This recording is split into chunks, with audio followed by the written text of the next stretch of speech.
The Sovereign Reach arrived at the edge of everything known at precisely the third hour of the ship's artificial night cycle, when the internal lighting had been dimmed to a bruised, amber glow, and most of the crew was supposed to be sleeping.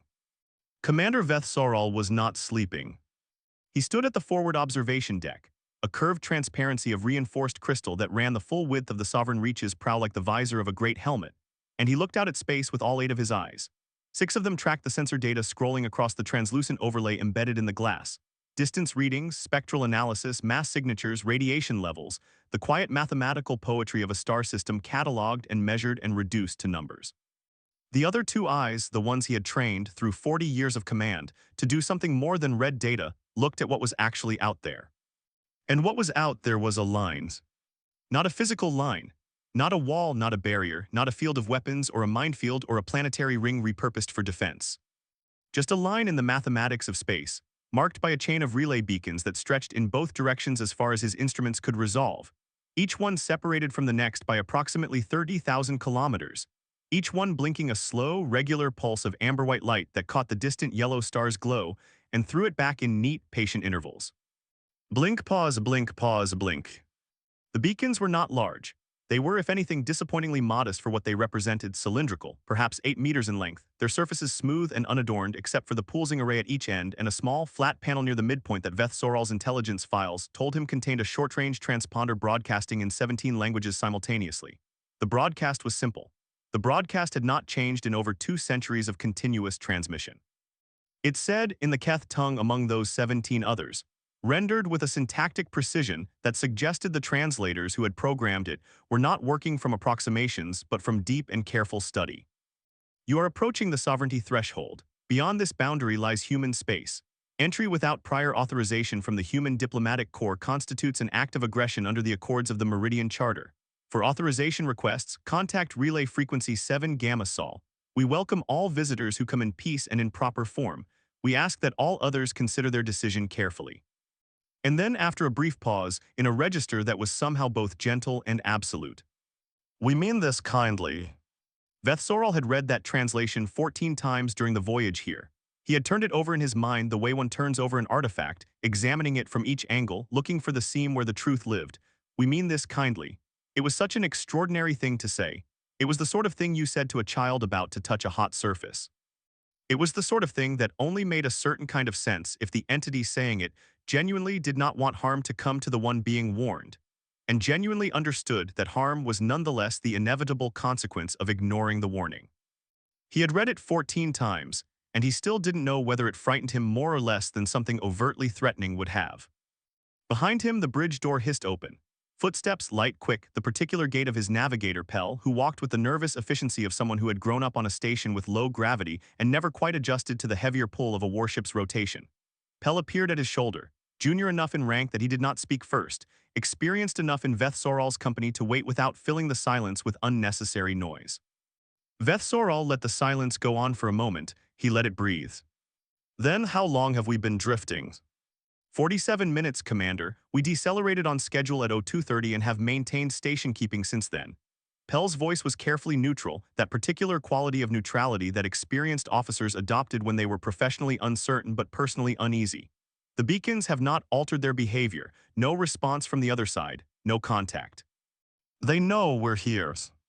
Almost certainly. Their sensor network in this region is, Pell hesitated, consulting his data pad with a quick glance. Comprehensive is perhaps an understatement. Our intelligence assessment suggests they can detect a vessel of our mass signature from approximately 4 light minutes out.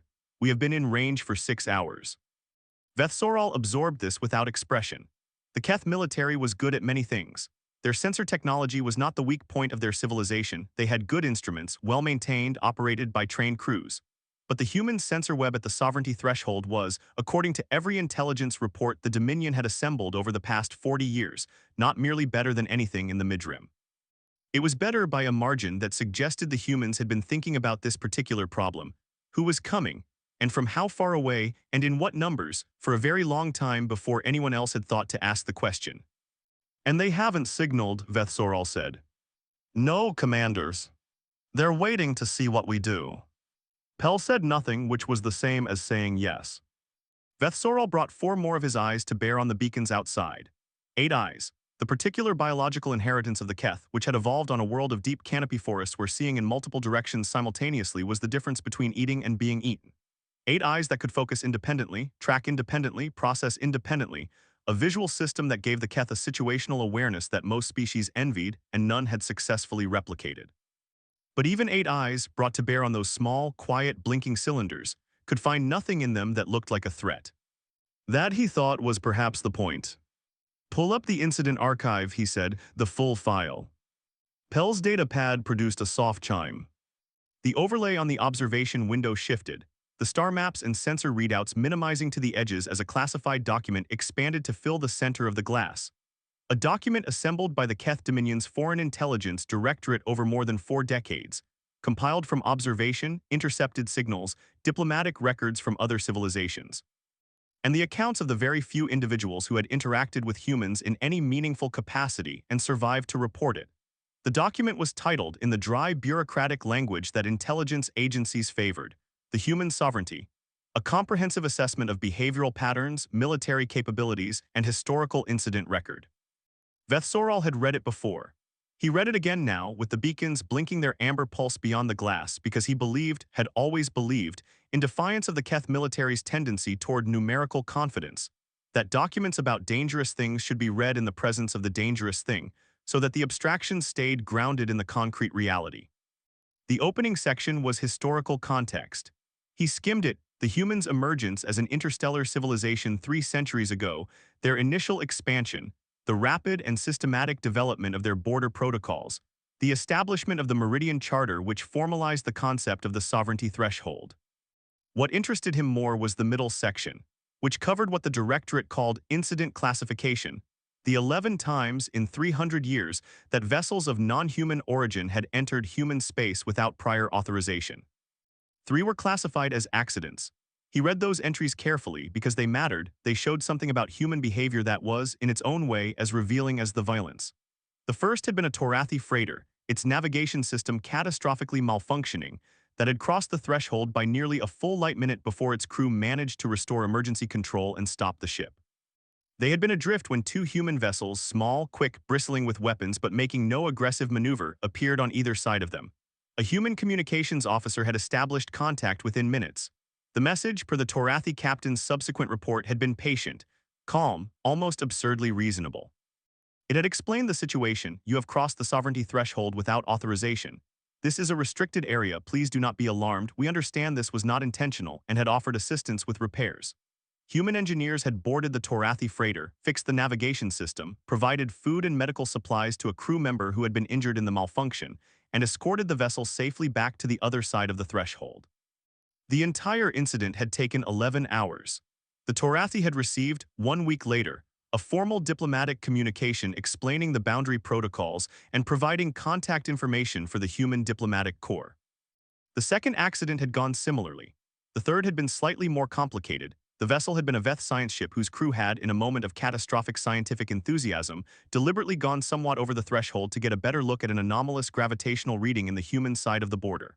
The humans had appeared faster that time, 4 ships instead of 2, and the communication had been somewhat firmer in tone, though still polite. The Veth scientists had been given a formal reprimand by the human diplomatic corps, along with a very thorough explanation of why this particular anomalous gravitational reading had been there in the first place. A decommissioned mass driver from an early colonial period, nothing of scientific interest, and they had been escorted home with their instruments intact but their dignity somewhat diminished. 3 accidents. 3 sets of humans who had appeared immediately, said reasonable things, helped where help was needed, and sent everyone home with a very clear understanding of what the rules were. And then the other 8. Vethsoral read the 8th entry first, the one he already knew about, the one that had become, in the past decade, the most commonly cited reason that the Midrim's other spacefaring civilizations had developed a sudden, strong, universal interest in filling out their diplomatic paperwork correctly before going anywhere near the sovereignty threshold. The Morn Collective. They had been, at the time of their incursion, arguably the second most powerful military force in the explored galaxy. A hive consciousness commanding a biological fleet of 312 warships, each one grown rather than built, each one bonded to a cluster of Morn minds that directed it with the kind of perfectly coordinated precision that only a unified consciousness could achieve. They had assimilated 4 civilizations in the century before their crossing. They had never lost a military engagement. Their strategic doctrine was, by every assessment the Directorate had made, sophisticated and highly adaptive. They did not rely on brute force, but on the eerie, seamless coordination of a mind that existed simultaneously in 312 places at once, making adjustments to the battle in real time with a speed that no individuated species could match. They had entered human space on a morning in late autumn by Earth's calendar. The intelligence file noted this detail because the humans apparently tracked the seasons of their ancestral homeworld even across interstellar distances, a cultural detail that the Morn had assessed as sentimental and irrelevant, and that subsequent analysis suggested the humans themselves might have considered important in ways the Morn had failed to understand. The Morn's strategic assessment had identified humanity as a third-tier military power, individually strong at the unit level, reasonably well-equipped but fundamentally hampered by the limitations of individual consciousness, slow to coordinate, prone to emotional decision-making, likely to fragment under pressure or to negotiate from fear once losses mounted to a psychologically significant level. Their models, the file noted, had predicted a 93% probability that humanity would accept terms of political absorption after the loss of 40 to 60% of their frontier military assets.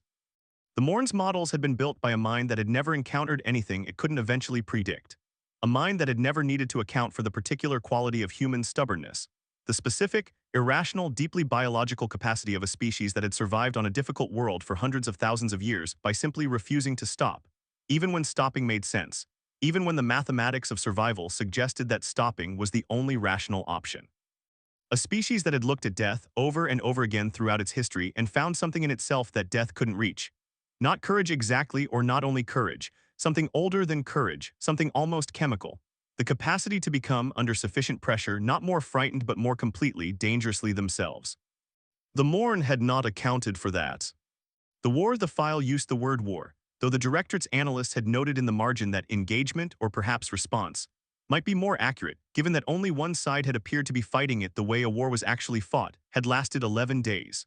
The file did not detail the specific military engagements in the way that Vethsorol, as a former military commander, might have found satisfying. It noted instead, in the careful language of intelligence analysis, that the human response had been comprehensive, architecturally total, meaning it had targeted not just the Morn fleet but the coordination infrastructure that made the fleet coherent and executed with a degree of premeditated precision that suggests extensive prior preparation. Extensive prior preparation. Vethsorol had spent a long time with that phrase on his first reading of the file. He had thought about it carefully, because it meant, and the Directorate had confirmed this analysis in the conclusion section, that the humans had seen the Morn coming, not necessarily that specific incursion but the general shape of the threat. They had looked at their galaxy, at the powers around them, at the logic of expansion and hunger that drove civilizations outward, and they had thought, someone will try this eventually. They had not waited to see who. They had simply prepared, quietly, thoroughly, without advertising what they were doing. The way a creature that has learned from its evolutionary history prepares not with aggression but with readiness, the kind of readiness that has no expiration date, that is simply maintained year after year as a permanent condition of existence. On the 12th day after the Morn Collective crossed the sovereignty threshold, there was no more Morn Collective. The file had one final note in the margin of that entry, a note that a Directorate analyst had added, apparently during a moment of unusual candor. It read, "The humans have not at any point in their 300-year history as a spacefaring civilization initiated military action against another species. They have responded to military action on 11 occasions. The response in every case where the incursion was deliberate has been total." Cross-referencing these facts with the architectural scope of human defensive preparation leads this analyst to a single conclusion: the humans are not aggressive. They are simply unwilling to lose. These are different things. The first is a personality. The second is a permanent condition of their strategic culture, and it does not respond to pressure, attrition, or negotiation once they have decided that a threshold, the literal one at the border, or any threshold they have drawn internally, has been crossed. Vethsorol read that note slowly, then he read it again. "Pell," he said, "Commanders, tell me what you know about the beacons." Pell was quiet for a moment, the particular quiet of someone organizing their thoughts rather than hesitating. "They've been in continuous operation for 217 years, he said finally. The original network was simpler, fewer beacons, shorter range, less sophisticated broadcast capability. It's been expanded and upgraded 12 times in the historical record. The current generation of beacon has a full-spectrum sensor suite, a self-repair capability that allows it to operate without maintenance for approximately 40 years, and a direct link to the human defense grid via a quantum-entangled communications system that we cannot intercept or jam. Can they be destroyed? A single beacon, yes, without significant difficulty. The network would detect the destruction within milliseconds and flag the coordinates. Replacing a beacon takes, according to our estimates, approximately 6 hours. During that time, the gap in the network is covered by the adjacent beacons extending their sensor range. Pell paused. This has been attempted once. The Veth science ship incident, not the accidental one, a different incident approximately 90 years ago.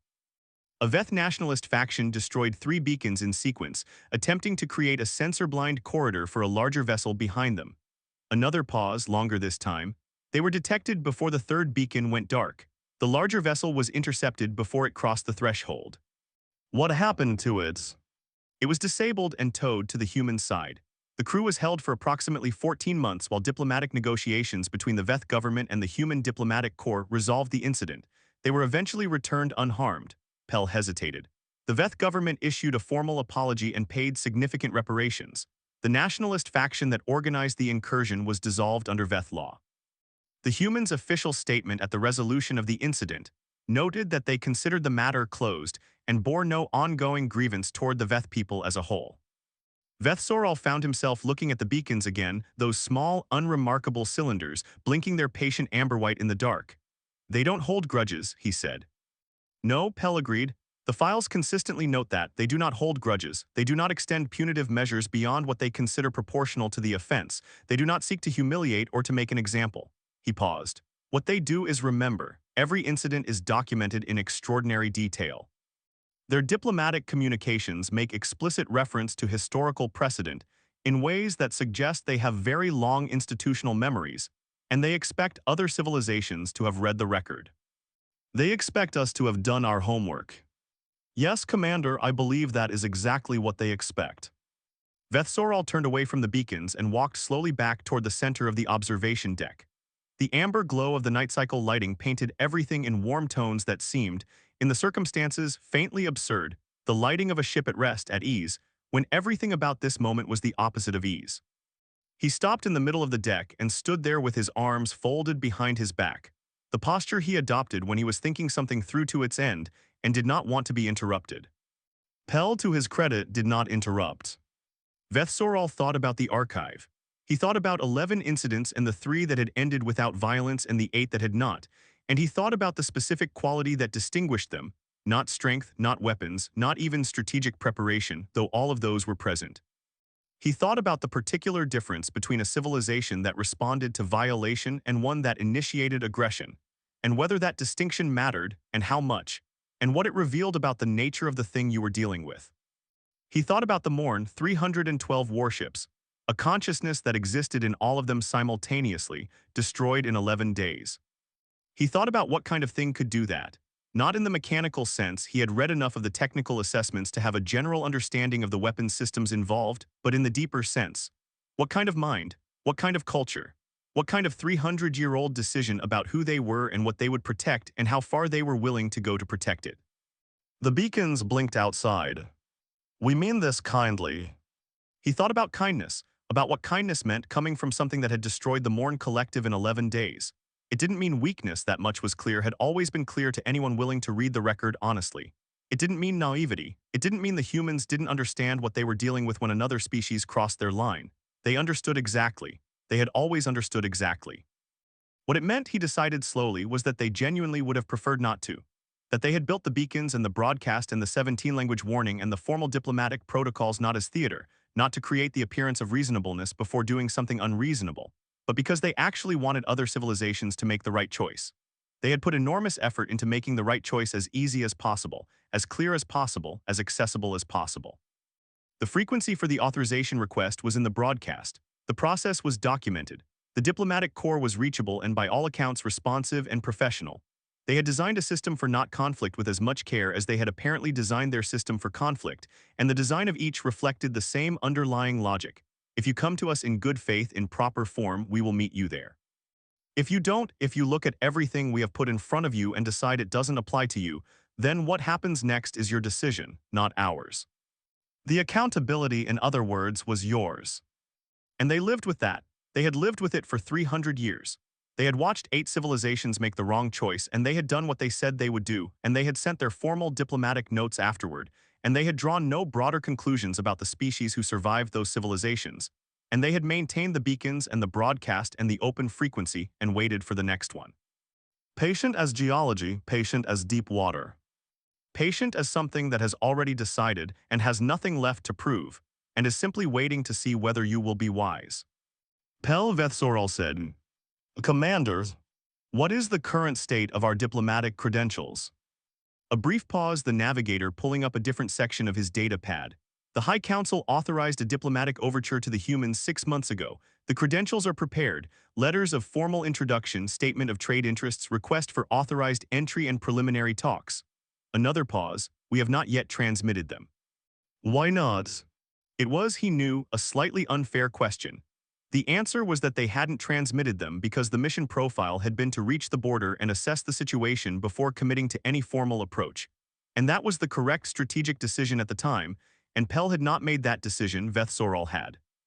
But he asked it anyway, because he wanted to hear how Pel articulated the answer, and the answer told him something about whether his navigator understood what they were actually doing here.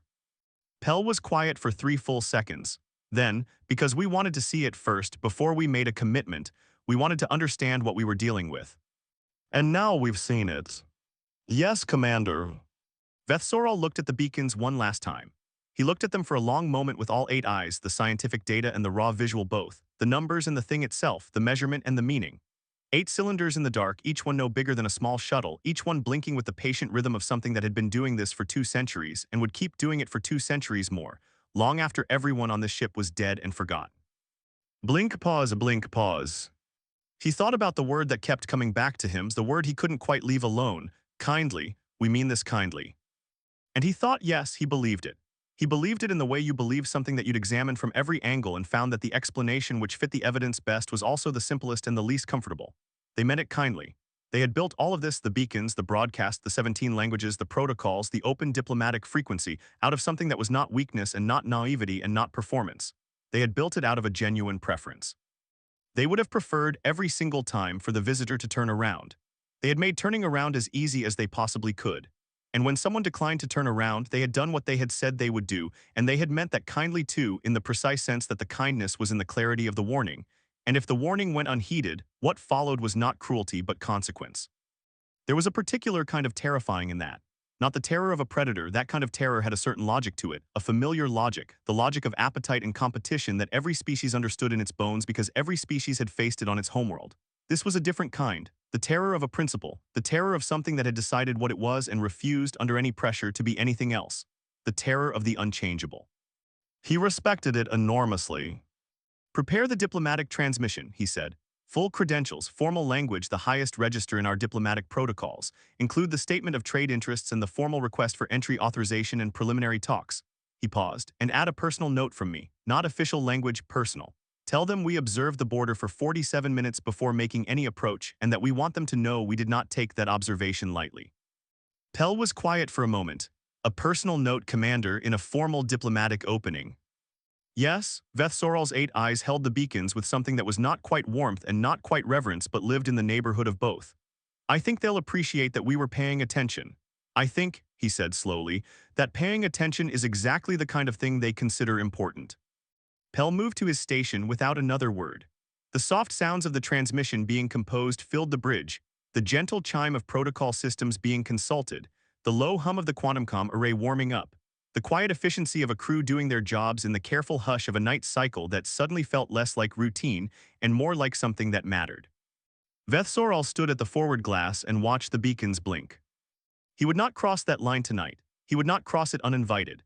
He would send his words across the darkness in the proper form through the proper channel, and he would wait for the humans to receive them and consider them, and if they chose to do so, answer. He would do this because it was the right strategy and also because it was the right thing, and he had been in command long enough to know that those two facts, when they aligned, were not something you argued with. He thought of the 8 civilizations in the archive. He thought of the Morn, 312 warships and all that certainty. He thought of what certainty cost when it was certainty about the wrong things. The Sovereign Reach hung in the dark, perfectly still, 2 light minutes from the nearest beacon, its engines idling at maintenance power, its crew moving quietly at their stations. Outside, the stars were cold and enormously far away. The beacons blinked their amber-white signal into the void with the patience of deep water, of old stone, of something that had made its decision long ago and never since found reason to revisit it. Blink, pause, blink, pause. We mean this kindly. 47 minutes after the transmission was sent, the response came back. Not a denial, not a warning, not the appearance of human warships on the long-range sensors. A response. Measured, professional, warmly phrased, the voice of the human diplomatic corps, recorded in Keth with a precision of dialect that suggested native-level study rather than translation software. It acknowledged receipt of the Keth credentials. It noted, with something in its tone that Vethsorol could not quite name but thought might be the linguistic equivalent of a nod of respect, that the personal addendum had been read and appreciated. It provided a date for a formal opening meeting at Meridian Station. It included a set of navigational coordinates for an authorized entry corridor and a transit frequency for the journey in. And at the end of the message, after all the official language in the same warm and careful Keth, a single additional line that was not in any diplomatic protocol he had ever studied. We look forward to meeting you, Commander. Come whenever you're ready. You've clearly already done the important part. Vethsorol stood at the forward glass and read that line 3 times. Then, for the first time in 47 minutes, all 8 of his eyes blinked slowly, simultaneously, in the Keth expression that had no precise translation in any other language, but meant something in the approximate territory of, I understand. I will not forget. Navigator, he said. Commanders. Set course for the entry corridor, standard approach speed, full running lights, he paused. And make sure everything is clean and in proper order before we cross. I want them to see us at our best. Yes, Commander. The Sovereign Reach turned slowly, with the dignified unhurry of a vessel commanded by someone who had decided that patience was not weakness but wisdom, and began to make its careful, authorized, invited way toward the border. Behind it, the beacons blinked on. Patient, quiet watching. We mean this kindly. And ahead beyond the line, human space waited in all its enormity, 42 star systems, several hundred inhabited worlds, 3 centuries of hard and quiet work, patient itself, in the way of deep water, in the way of old stone, in the way of something that had long since decided what it was and needed no one's permission to remain it.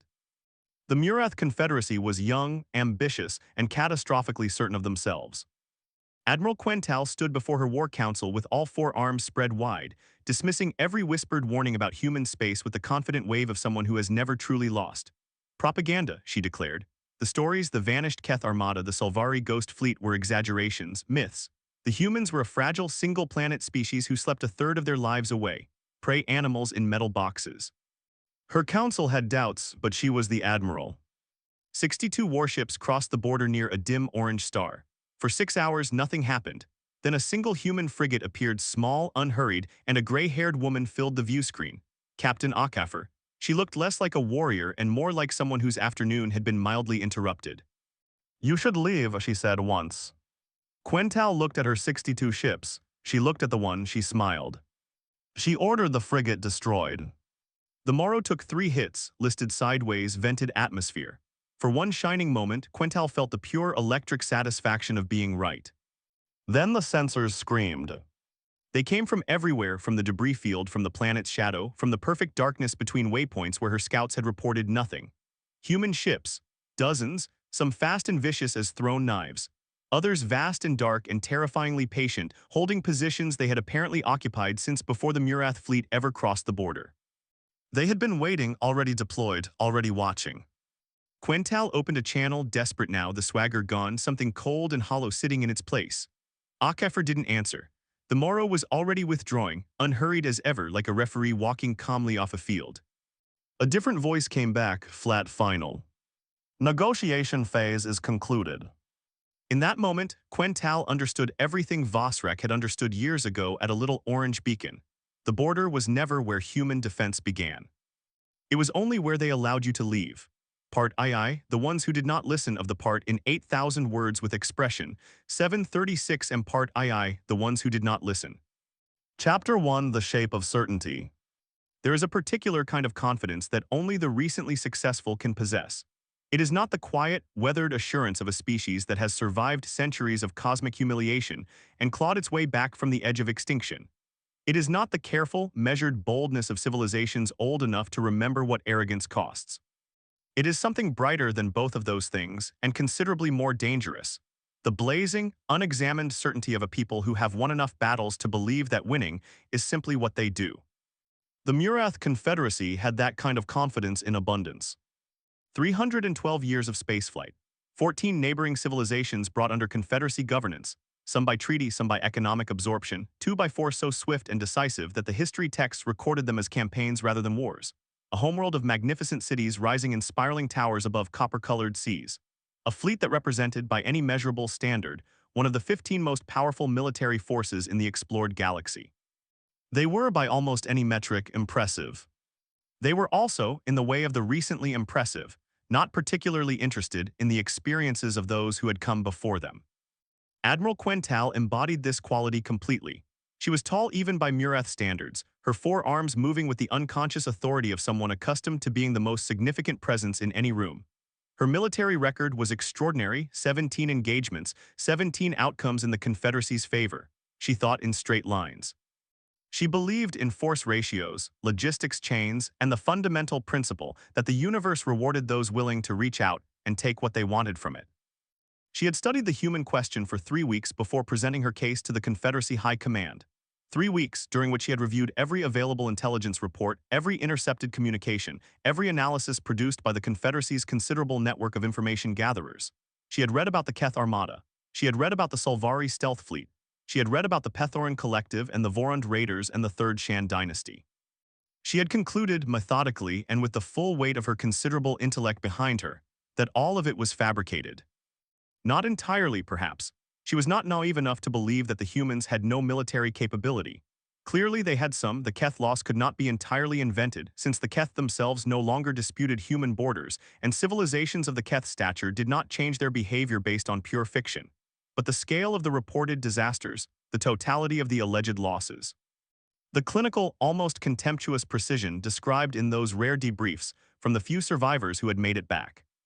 Propaganda, carefully, skillfully crafted psychological warfare. The humans had clearly recognized at some early stage of their expansion that they lacked the raw numbers to project fear through conventional military dominance. So they had built a different kind of weapon. A weapon made of stories, of whispered reports, of carefully released survivor accounts designed to spread through the galactic diplomatic community like a slow-acting poison. It was, she admitted privately, quite clever. It was also not going to work on her. The mining corridor near the star humans cataloged as represented resources the Confederacy needed, not wanted needed. The rare isotopes in those asteroid fields had applications in drive technology that would advance Murath propulsion capability by decades. The iron and titanium deposits in the 3 human outpost stations were sufficient to supply Confederacy shipbuilding programs for 30 years. And the strategic position, a foothold in that sector of space, would give the Confederacy leverage over 2 neighboring systems currently sitting on the fence between alignment with the Murath and alignment with the Drain Collective. The strategic case was overwhelming. The resource case was overwhelming. And the military case, 62 of the finest warships in Confederacy service against 37 human outposts with no confirmed garrison fleet in the sector, was, by any force ratio she could calculate, not even a contest. She stood before the High Command and spread her arms wide. The humans, she said, have built an empire of rumor. Every species in this quadrant is afraid of a ghost story. She pulled up the intelligence map, the sector, the outposts, the empty space between them where no human fleet had ever been confirmed. We are not going to be frightened by a ghost story. We are going to collect what is rightfully ours. 2 members of the High Command had reservations. Admiral Vethpron, the oldest among them, old enough to remember the Confederacy's early wars, when they had nearly lost everything, looked at the map for a long time without speaking. When he finally spoke, he said only, "I would want to know why none of the species who have encountered them are willing to try again." Because they were embarrassed, Quental said, and embarrassed civilizations do not admit that the engagement was winnable. They construct narratives that make their defeat inevitable and absolute because the alternative is admitting they made tactical errors. She held his gaze. We will not make those errors. Vethpron was quiet for another moment. Then he nodded slowly in the way of a man who knows he will not be listened to but has made his position clear for the record. Then go carefully, he said. It was the closest he came to saying what he actually believed, which was, please do not do this. Quental did not go carefully. Chapter 2: Crossing the Line. The fleet assembled at Murath Staging Point 7 over the course of 4 days, 62 warships of varying class, from the massive carrier Confederacies promised down to the quick, vicious interceptors of the 7th Rapid Response Wing. 18,432 crew members. Enough firepower to reduce a planet's surface to glass. Enough troop transport capacity to occupy all three of the targeted human outposts 3 times over with soldiers to spare. Quental walked the flight deck of her flagship, the Undeniable, on the morning of departure and felt the electric certainty of imminent victory humming in her chest like a second heartbeat. This was the feeling she had built a career on. The feeling that preceded every engagement she had won. The clean, bright confidence of a predator who has assessed her prey and found it manageable. Her senior staff assembled on the bridge as the fleet crossed into the transit corridor. Commander Hethvos, her tactical officer, ran through the approach plan with the brisk efficiency that had made him her most valued subordinate. Entry vector, outpost sequencing, the rapid seizure protocol they had drilled for 6 weeks, the communications lockdown procedure designed to prevent the human outposts from calling for reinforcement before the Murath forces had secured control. Estimated time to first outpost contact, Hethvos concluded, 14 hours from border crossing. And the warning buoy? Quental asked. Hethvos pulled up the audio file.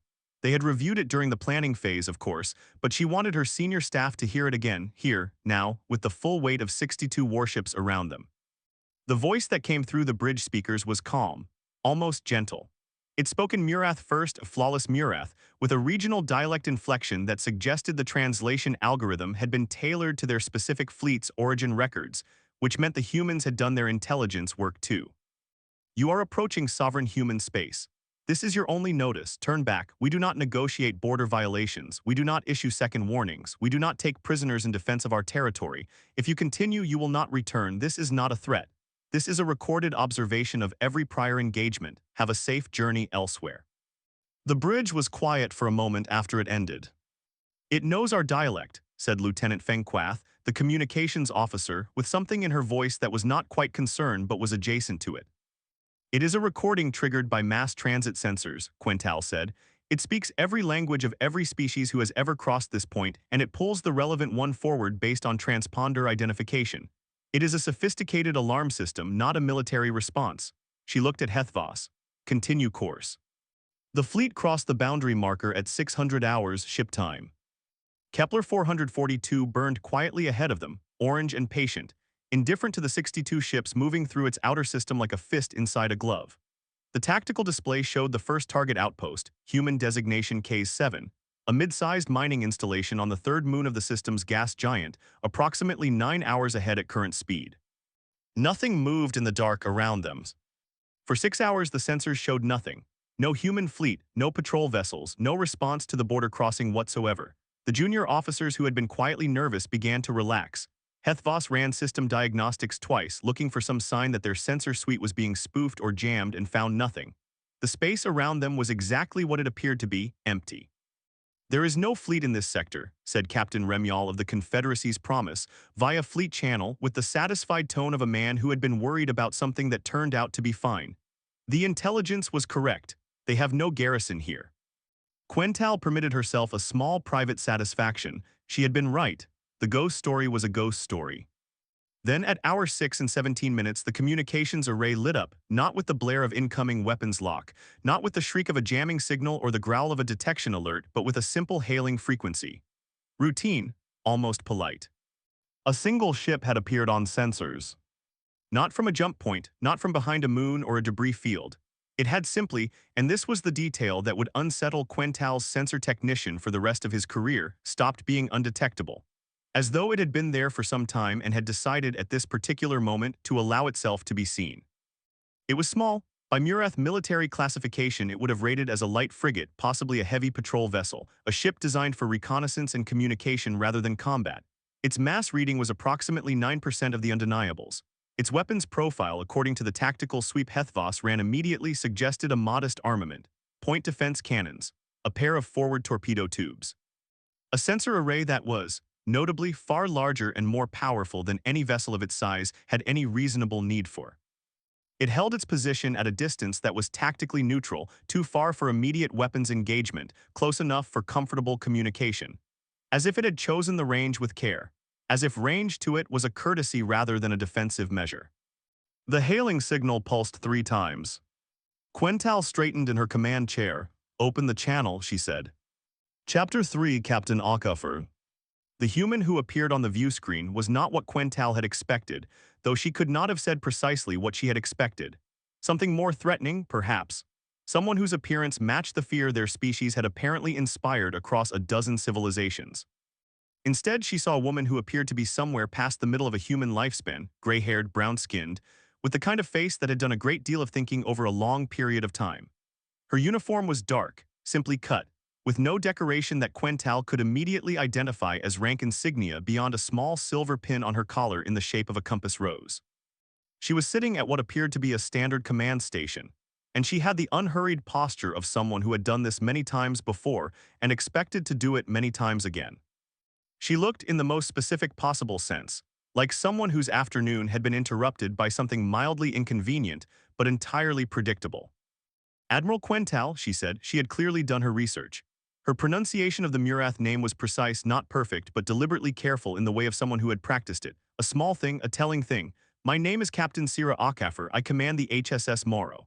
A brief pause in which she glanced at something off-screen with the quick efficiency of a professional checking a reference document. "I'm required by protocol to inform you that you are currently in violation of sovereign human space, and to advise you that you should turn your fleet around and leave." Quental studied her with the assessing calm of a senior commander who has sat across from many opponents over many years.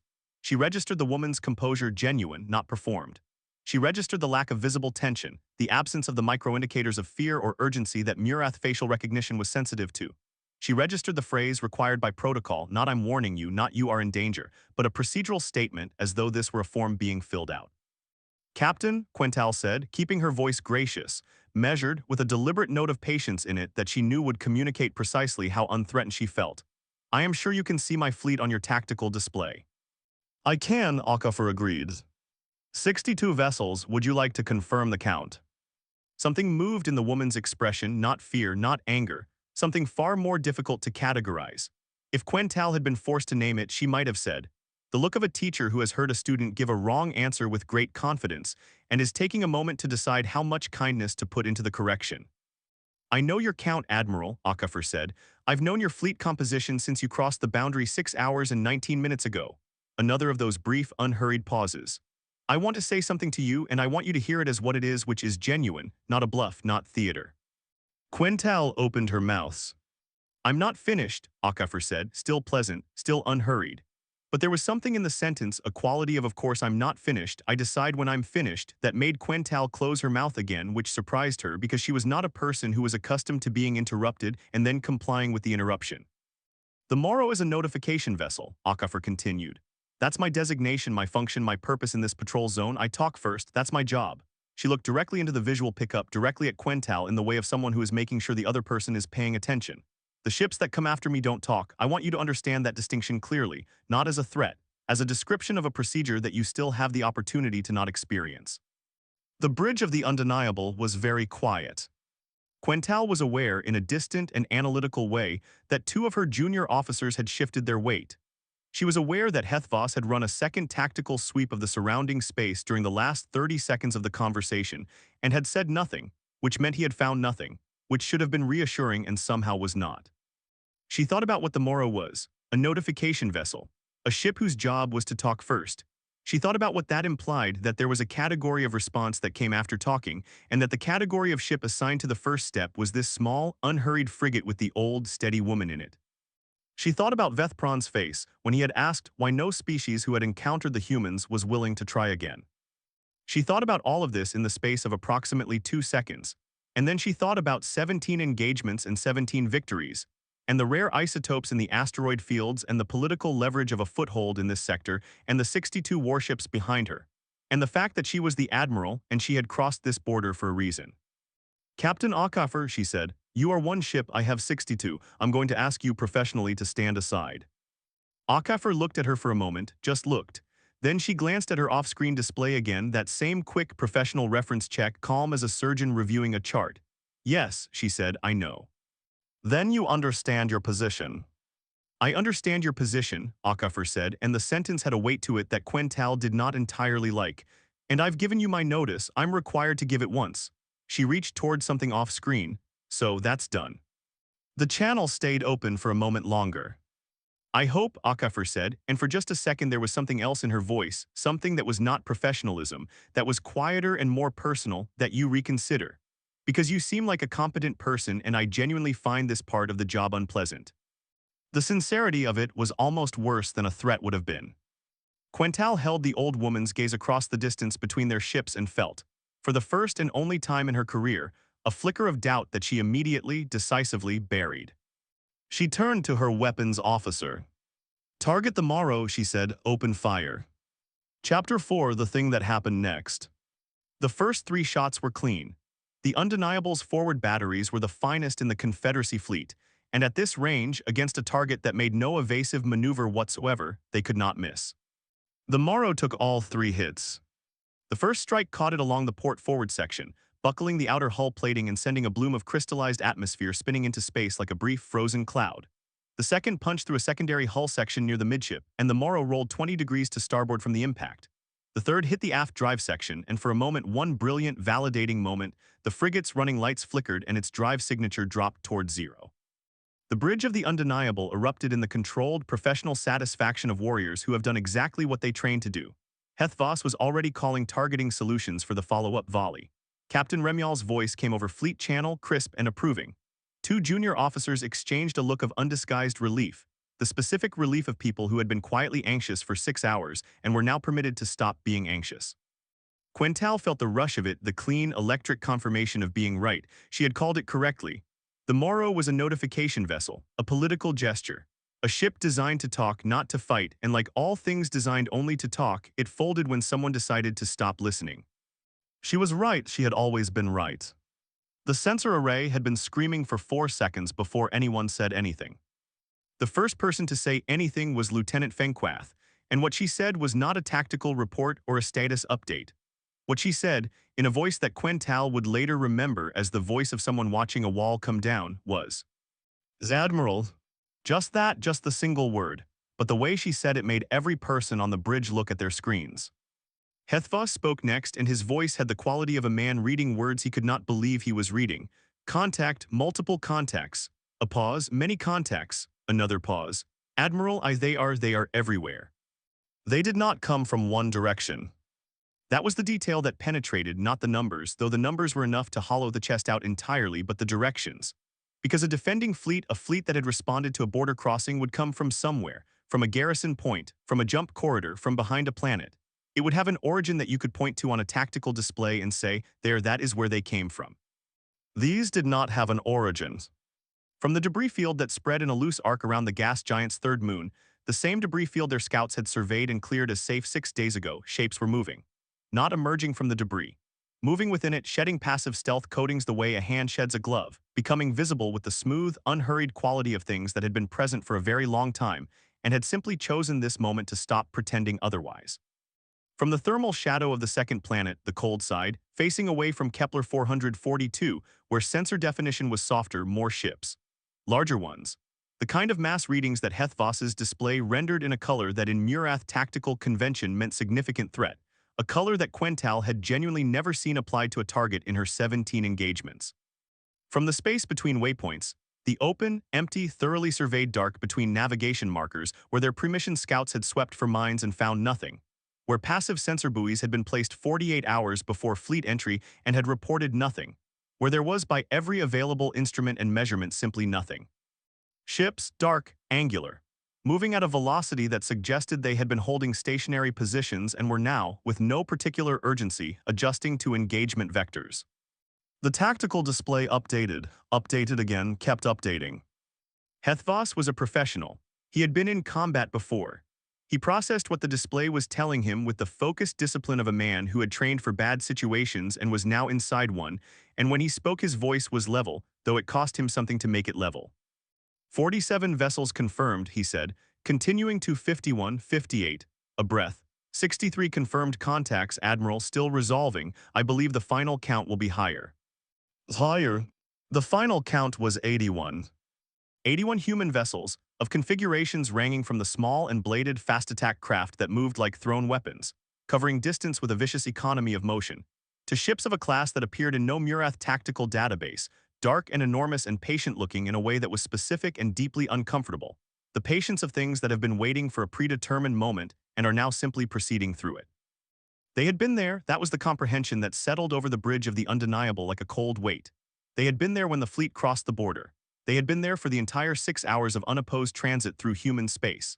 They had been there during the conversation with Captain Akafer, holding their positions in the dark while the old woman did her job, which was to talk first, which was to give the Murath Admiral one chance to make a different decision. They had been there before. The Murath fleet had not entered empty space and found it occupied. They had entered occupied space that had been allowing them to believe it was empty, for reasons of its own, according to a procedure of its own, up until the precise moment when the admiral of the Murath fleet looked at one small frigate and said open fire and removed the last procedural reason for the pretense to continue. The Morro, Quental noted distantly, was already moving. Not retreating under fire, it had taken 3 hits and its drives had recovered with a speed that implied the damage had been less severe than it appeared, or that the ship was considerably more robust than its classification suggested.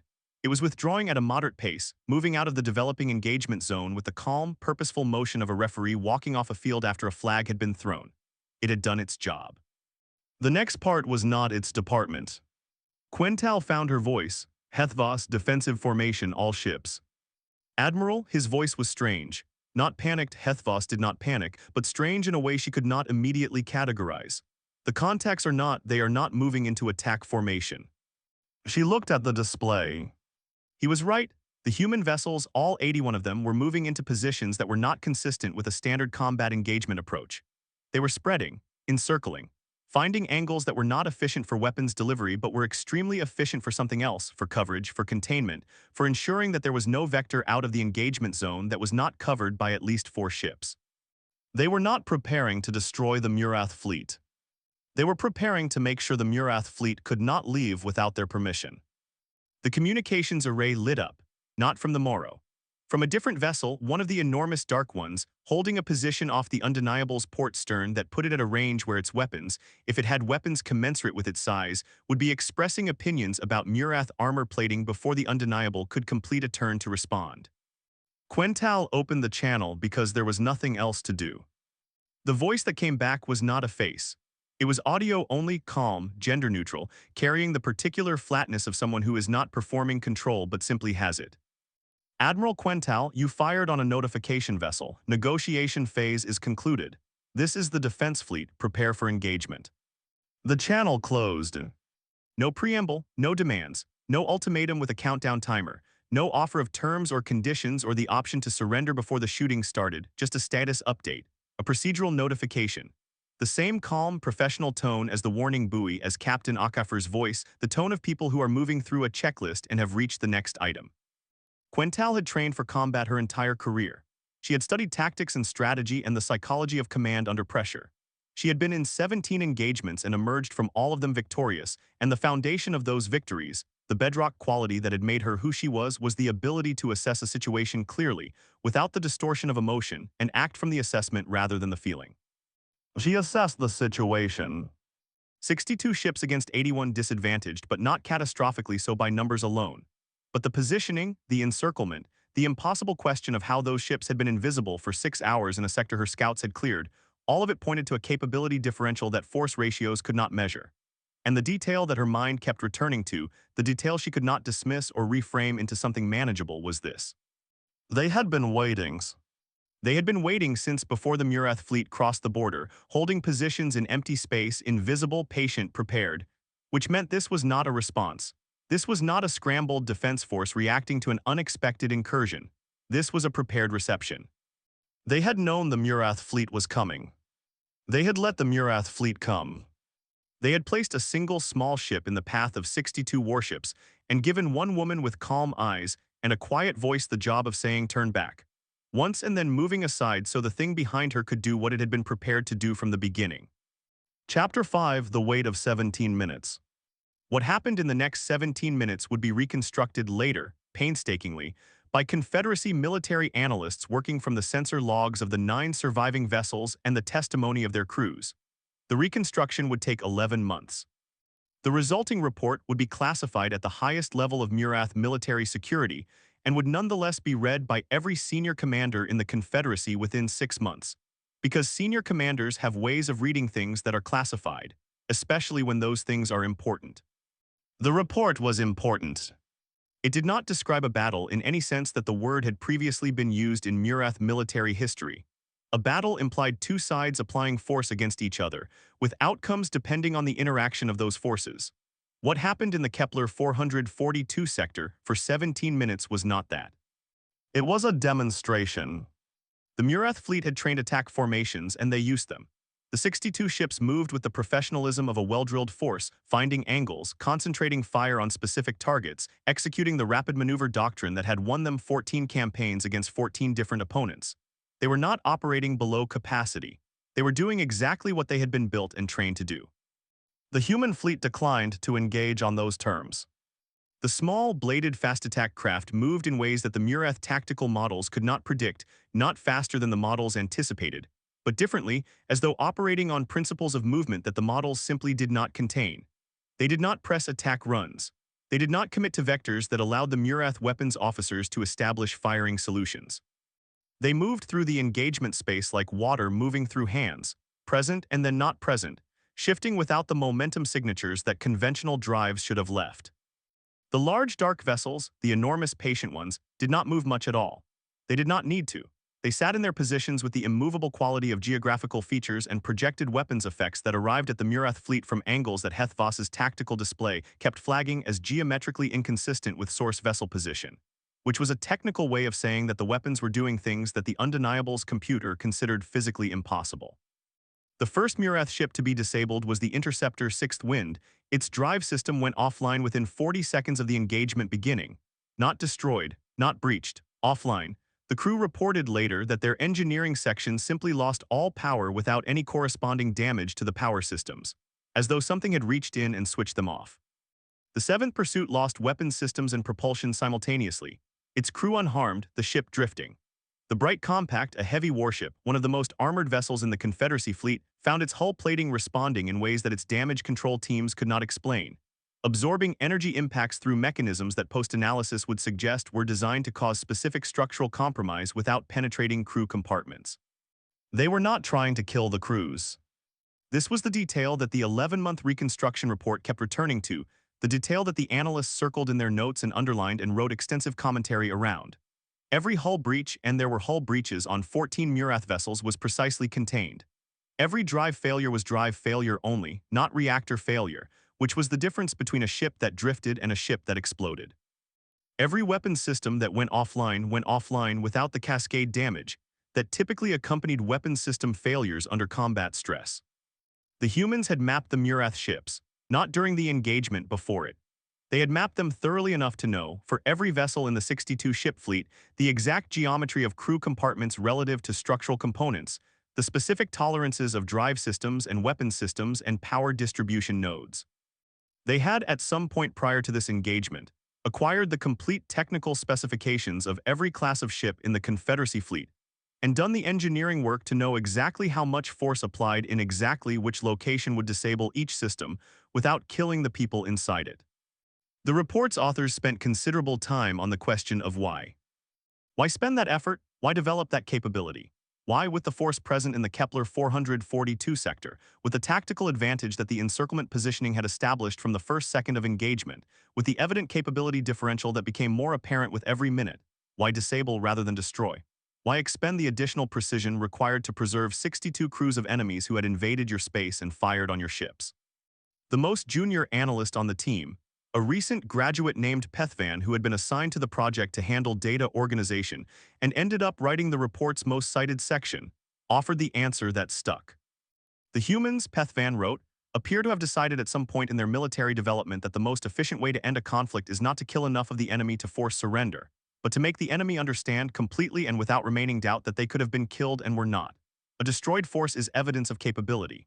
A preserved force sent home with their ships made carefully useless and their bodies undamaged is evidence of choice. The humans choose not to.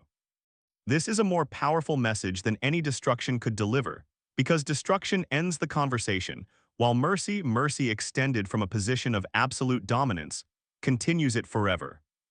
Pethvan was promoted twice in the following year. The section was required reading at the Murath Military Academy for the next 40 years. Chapter 6: The Last Transmission. Quental made 3 attempts to open communications during the engagement. The first at the 4-minute mark went unanswered.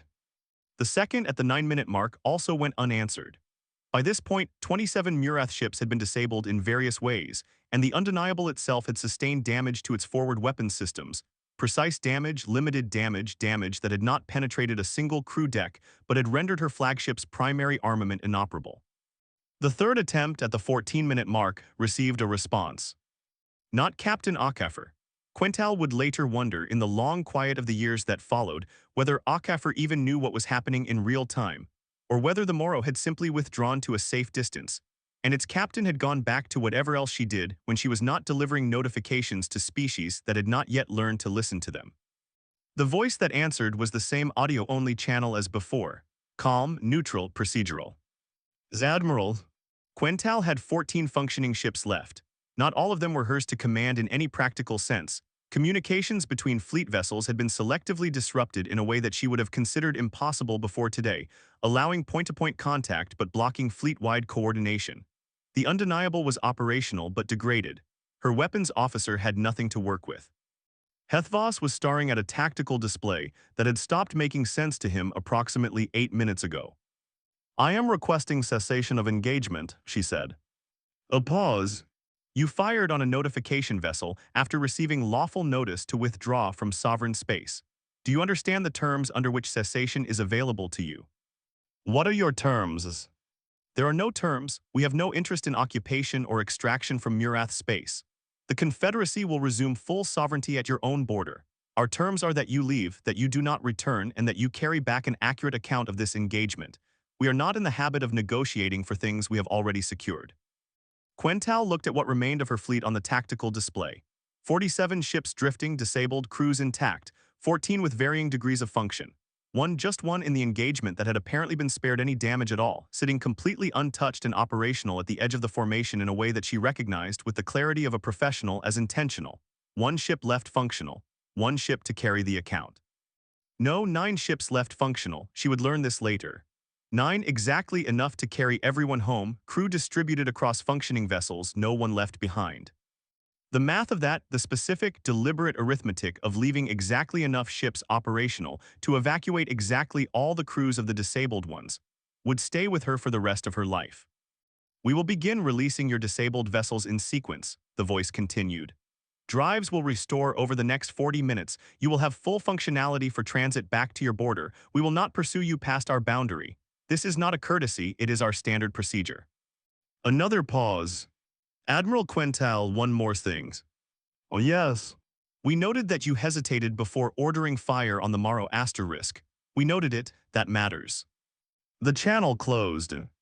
Quintal sat in the command chair of the Undeniable for a long time after the channel closed, in the particular silence of a person whose entire architecture of understanding about the world has just been renovated at significant speed, and sat with what that meant. She had hesitated, a fraction of a second, half a breath, a moment of something she had buried before it could fully form. They had noticed it. Across the space between their vessels, through the optical and electromagnetic readings of their sensor arrays, they had noticed a human fraction of a second hesitation in a Murath admiral's decision to fire. And they had found it worth mentioning. She did not know what to do with that. She sat with it for the 40 minutes it took the disabled ship's drives to restore, and she sat with it for the long transit back to the border, and she sat with it for years afterward, turning it over in the quiet of her own thinking like a stone whose weight kept surprising her. Chapter 7: What She Carried Home. The Murath fleet crossed back out of human space in a silence that was different from the silence going in. The silence going in had been the silence of 62 ships and their crews who were certain of what they were doing. The silence coming out was the silence of 9 functional ships carrying the crews of 53 disabled ones, moving at reduced speed through space that had been meticulously returned to them, crossing back over a border marked by a small orange beacon that pulsed its loop of words in 43 languages as they passed. "Have a safe journey elsewhere." No one on the bridge of the Undeniable said anything when they crossed back over the line. Quintal filed her after-action report in the privacy of her flag cabin alone, for the first time in her career finding the standard form inadequate. The standard form had spaces for enemy vessel count, engagement duration, casualties, weapons expenditure, objectives achieved or not achieved. It did not have a space for what we learned about what we are, or what we learned about what they are, or what it means that they let us go. She wrote it anyway, in a supplementary section that she knew would be read by people who were not expecting it and would be uncomfortable with what it contained. She wrote about the hesitation. She wrote about Akafer's face, that specific expression, the teacher with the wrong answer student, the quality of patience that came from certainty rather than uncertainty.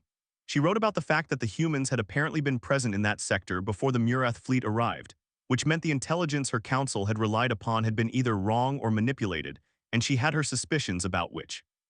She wrote in the last paragraph a single sentence that she deleted 3 times and then wrote again and left, because it was the truest thing she had produced in the entire document. We were not defeated because they were stronger. We were defeated because they had already decided what to do with us before we arrived, and their decision was kinder than we deserved. The report was classified. The report was read by everyone who mattered within 6 months. Vethpron, who had said go carefully, read it and said nothing to Quental directly, which was its own kind of mercy. The High Command called no tribunal and assigned no blame, which was unusual, and which Quental understood to mean that they had read the supplementary section and recognized that blame was not the useful response to what it contained. The mining corridor was not pursued again. The Confederacy sent a diplomatic communique to human space 6 months after the engagement. It was brief and carefully worded and contained, between its formally correct lines, the essential message that it was not trying to pretend it was not sending. The human response was 3 sentences. We received your communique. The border remains as marked. We hope the Murath Confederacy prospers. No mention of the engagement. No demands. No conditions. No evidence of triumph or scorekeeping or the human need, if they had such a need, which Quental was no longer prepared to assume, to be seen as victorious. Just the border remains and we hope you prosper. Quental resigned her commission 2 years later. Not in disgrace, the High Command asked her to stay. She resigned because she had spent 2 years trying to return to the person she had been before the Kepler 442 sector and had finally understood that that person was not coming back, and it seemed wrong to command a fleet from the architecture of an identity she no longer fully inhabited. She became, in the years that followed, a teacher. Not at the military academy, she declined that posting. At a small institute in her home city where she taught strategic theory to young officers who had not yet had their certainties renovated.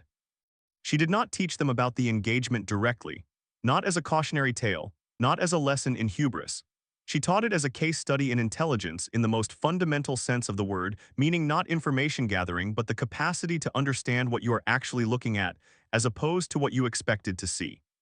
She told them about the boundary beacon. She told them about the empty space that was not empty.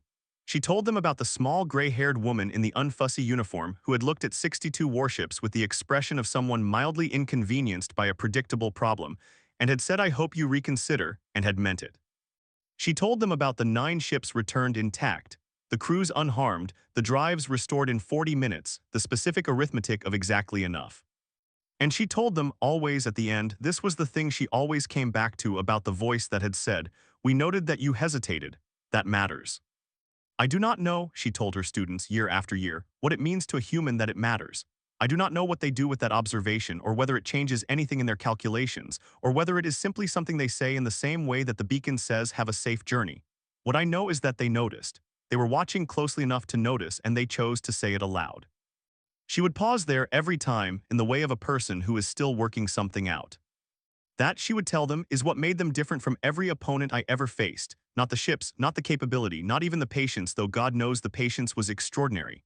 Another pause. They were paying attention to us as though we mattered, as though what we decided, what I decided in that one fraction of a second before I gave the order was worth recording, worth nodding. She looked at her students with the eyes of a person who had seen something she could not unsee. They gave me a chance to be better than my first instinct, and I didn't take it, she straightened. Don't be me. Learn to hear the warning buoy for what it is, not a threat, not a challenge, not an invitation to prove something. Outside the Institute's tall windows, her home city rose in its spiraling towers above the copper-colored sea. And somewhere past the edge of the sky, somewhere in the space between stars, a small orange beacon blinked its patient loop of words to anyone who came close enough to hear them. Turn back. We do not negotiate. We do not issue second warnings. Have a safe journey elsewhere. Chapter 1: The Silence After. There is a specific quality to the silence that follows a lesson no one wanted to learn. It is not the silence of ignorance. That silence is comfortable, inhabited, full of the soft noise of assumptions moving around unchallenged. It is not the silence of grief, which is loud in its own way, pressing outward against the walls of the people who contain it. It is the silence of comprehension. The silence of a mind that has received information it cannot unreceive, and is now in the slow, uncomfortable process of reorganizing everything it thought it knew around the new and inconvenient shape of what it has just understood. The galaxy was very quiet after Kepler 442. Not immediately. Immediately, there was a great deal of noise, intelligence reports filed and cross-referenced and disputed, diplomatic communiques drafted and redrafted, and in several cases sent and then regretted, military analysis conducted by 24 species defense establishments with the focused urgency of institutions that have just discovered their foundational assumptions require revision. The Galactic Diplomatic Forum convened an emergency session within 3 months of the engagement. The session ran for 6 days and produced a document that was officially titled Framework for Engagement Protocols in Contested Transit Corridors, and was unofficially, privately, among the diplomats and strategists who had drafted it, referred to as the We Should Have Known Better Accords. But beneath all of that noise, underneath the institutional machinery of a galaxy processing new information about itself, there was that silence, the silence of comprehension. It spread slowly the way all real understanding spreads, not in a flash of sudden revelation but in the gradual way of water finding its level, seeping into the spaces between certainties and widening them quietly, persistently, until the structure they supported shifted.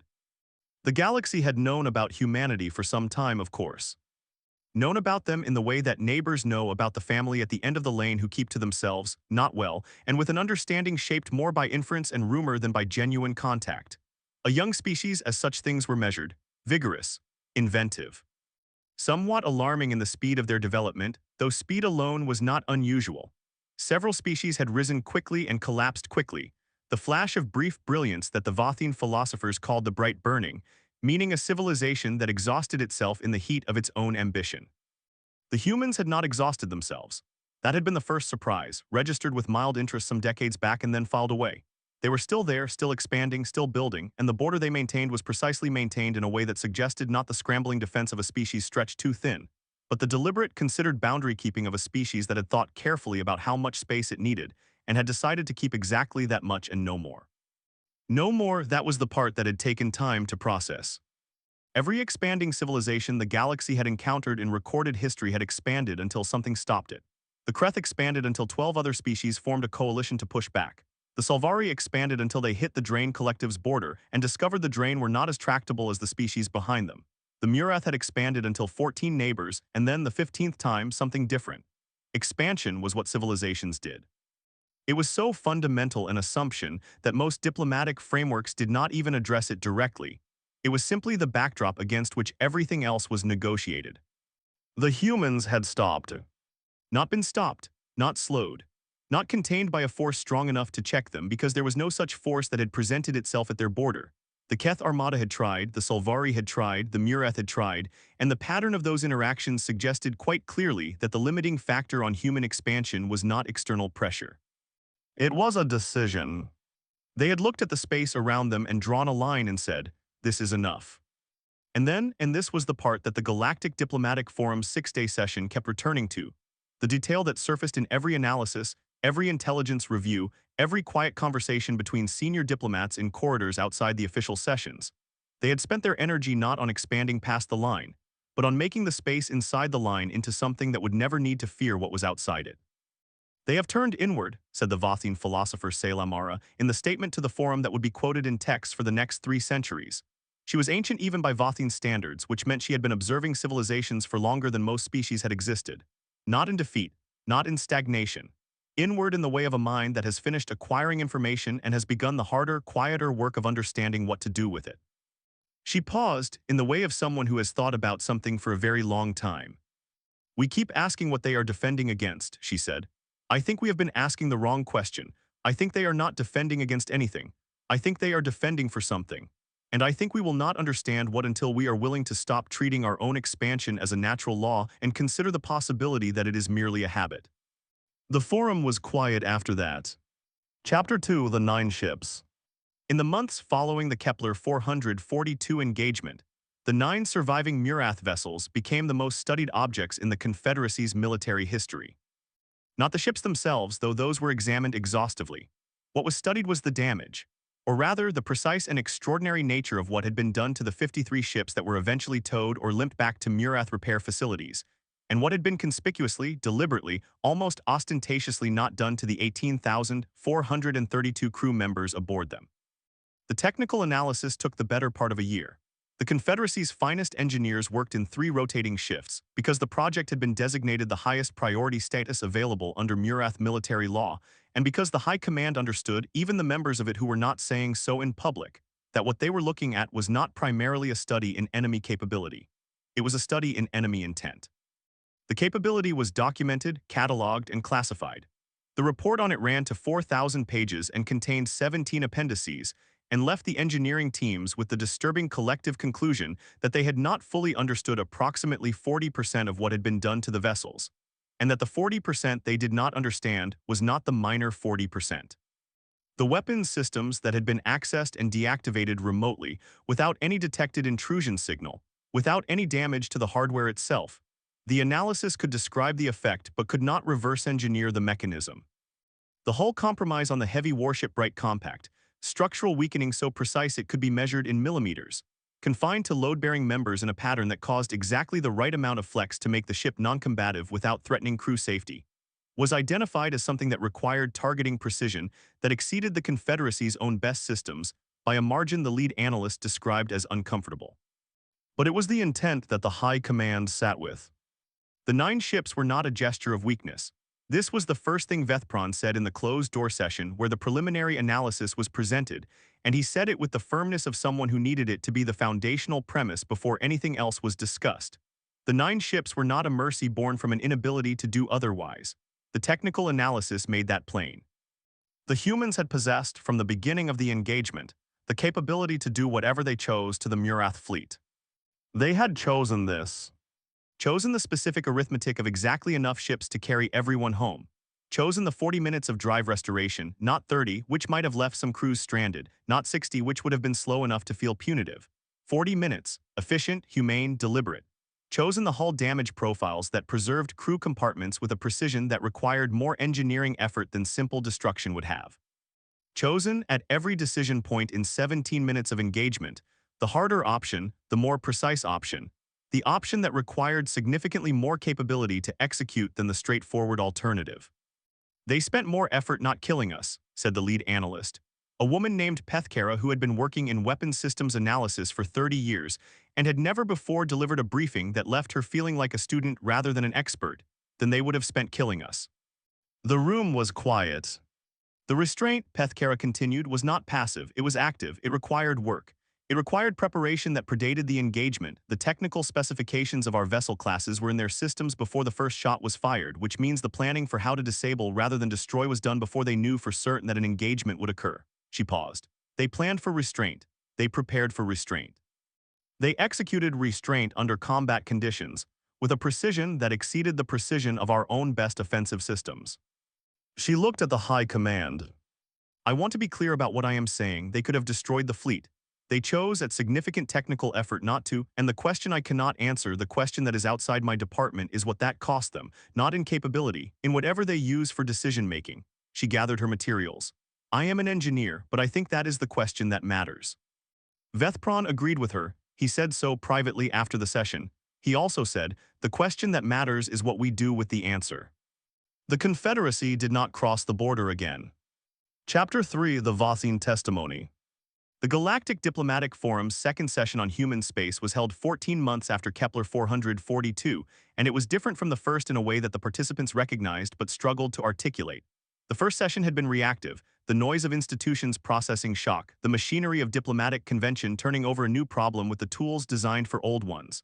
The second session was quieter, more considered. The difference between someone who has just received bad news and someone who has spent time with it. 43 species were represented. Some sent their most senior diplomatic figures, some sent military attachés. The Drain Collective, whose own border with human space was one of the longest in the explored galaxy, and whose relationship with humanity was therefore one of the most developed, sent their Minister of External Relations, an individual named Quarathvel who had spent 11 years in dialogue with human diplomatic counterparts, and had an understanding of the subject that was considerably more nuanced than most of what the forum had heard in its first session. Quarathvel spoke on the second day. She spoke for 2 hours, with the methodical thoroughness of a diplomat who has spent a decade understanding something complex, and is now faced with the task of transmitting that understanding to an audience that has had 14 months. She spoke about the diplomatic protocols, the way human representatives engaged with border questions, which was to say with absolute consistency that never varied by the seniority of the interlocutor or the political pressure of the moment. She spoke about trade agreements, which the humans maintained with 16 neighboring species, all of them scrupulously fair by independent audit, none of them containing provisions that leveraged human military capability for economic advantage in the way that was standard practice for militarily dominant species. She spoke about the humans themselves, the part that was hardest to convey to an audience that had no direct experience. The texture of extended contact with a species that was neither hostile nor obsequious, neither expansionist nor isolationist, that maintained its borders with absolute firmness and its relationships with consistent warmth, that seemed to hold these two things, the hard line and the genuine friendliness, not in tension but in a kind of natural equilibrium, as though they had long ago worked out that both were possible and had organized themselves accordingly. They are not, she said carefully, what we expected them to be when we expected them to be a threat, and they are not what we expected them to be when we hoped they would be merely a small, cautious species staying out of the way. She paused. They are something we did not have a category for, a civilization that has chosen the shape of itself and inhabits that shape with complete consistency. An ambassador from the Kreth Dominion, one of the younger generation post-Vosrek, who had grown up with the Kepler 442 story the way others grew up with creation myths, asked the question that the room had been circling for 2 days. What do they want? Quarethfell considered the question with the respect it deserved. They want, she said, to be left alone, not in the sense of isolation. They are engaged, communicative, genuinely interested in their neighbors, but in the sense of they want the space inside their border to be their own, inviolable, not negotiable, not subject to pressure, not available for discussion. She paused again. And they want, I believe, though this is my interpretation rather than anything they have stated directly, for the galaxy around them to be composed of civilizations that have made their own choices about what they are and are inhabiting those choices honestly.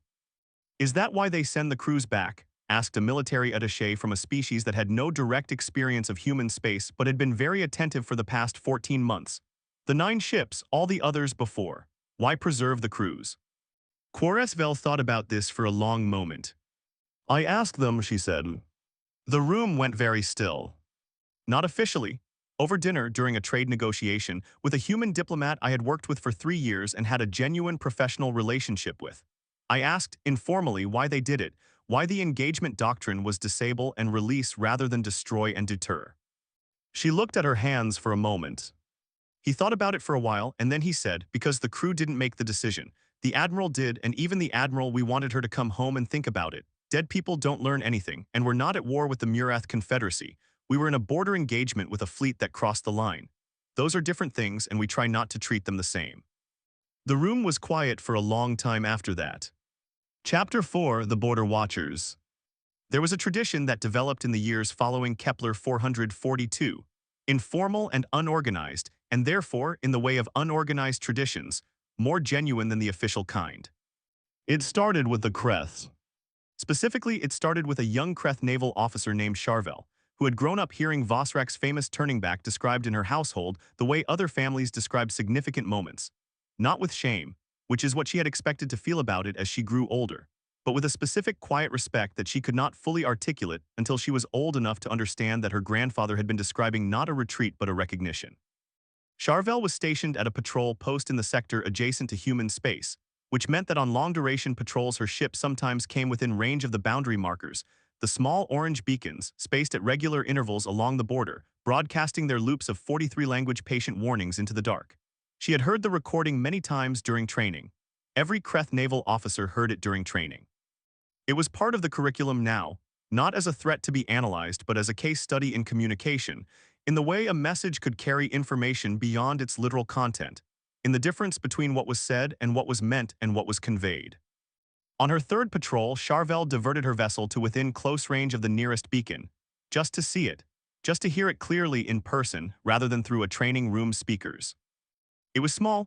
This was always the first thing people said about them who had seen one in person, not physically small in a surprising way, but small in the way of something whose actual presence was disproportionate to its apparent size.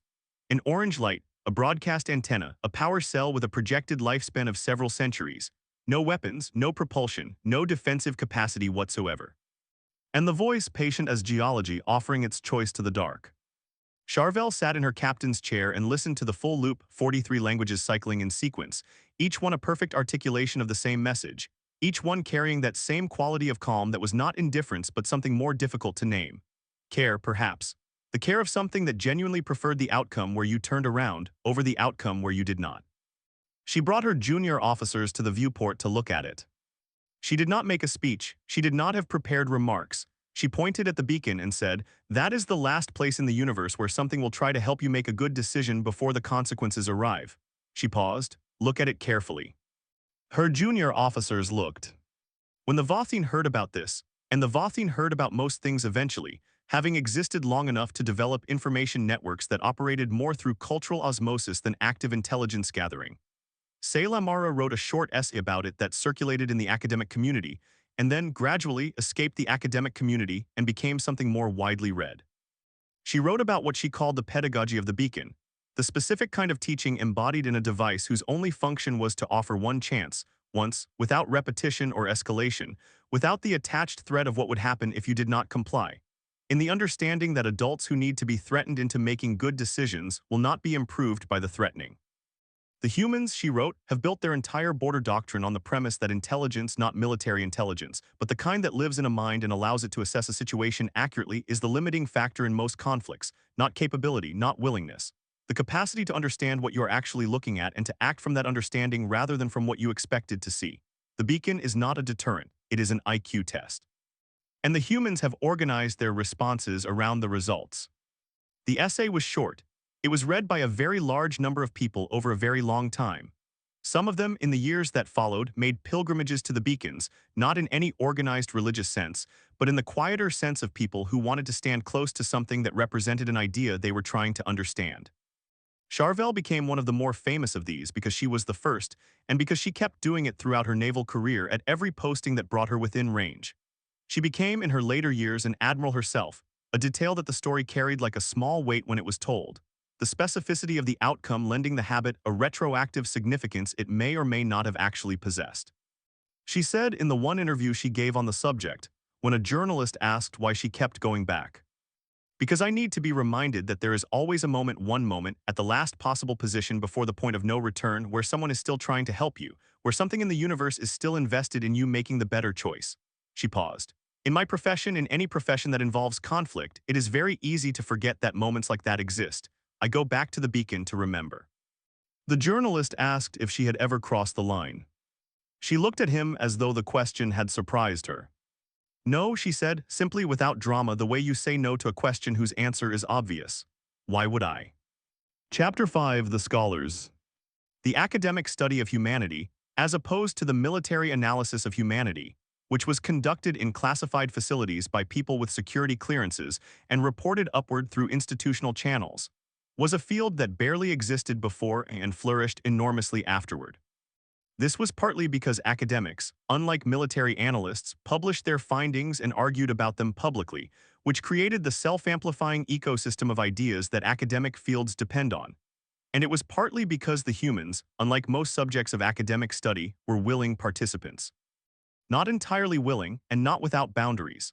The humans had their own views about what constituted appropriate inquiry, and they communicated those views clearly and early to any academic institution that established contact for the purpose of research.